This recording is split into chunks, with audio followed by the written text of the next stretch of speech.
Le chèque énergie, beaucoup de gens auraient dû le recevoir, mais ne l'ont pas eu. Voyons pourquoi. Cette question, posée par un citoyen, résume bien le problème. C'est notre point de départ. Alors, pour commencer, un petit rappel rapide des règles. Qui est censé le recevoir? Tout est basé sur un chiffre, le fameux revenu fiscal de référence, le RFR. Pour être éligible, il ne faut pas dépasser 11 000 € par unité de consommation. Attention, petite subtilité, on se base toujours sur les revenus d'il y a 2 ans. Et puis, autre changement, ce n'est plus le logement qui compte, mais le contrat d'électricité.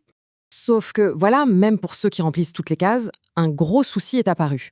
La raison, c'est la suppression de la taxe d'habitation. Ça a créé un vrai trou administratif. Du coup, l'administration s'est retrouvée sans son principal outil pour identifier les foyers éligibles. Le bilan est lourd. Jusqu'à 1 million de foyers sont passés à la trappe. Et qui a été le plus touché? Souvent, les nouveaux ayants droit ou les foyers qui ont changé. Alors, pour essayer de rattraper le coup, une nouvelle méthode a été mise en place en 2025. L'idée, c'est de croiser les infos des impôts avec celles des contrats d'électricité. Mais bon, même avec ça, le nouveau système n'est pas encore parfait et il y a des ratés. Et ces chiffres le montrent, le nombre d'envois automatiques a fait le yo-yo. C'est assez instable. Bon, alors concrètement, que faire si on fait partie des oubliés? Première chose à savoir, et c'est la mauvaise nouvelle, pour 2024 et 2025, c'est trop tard.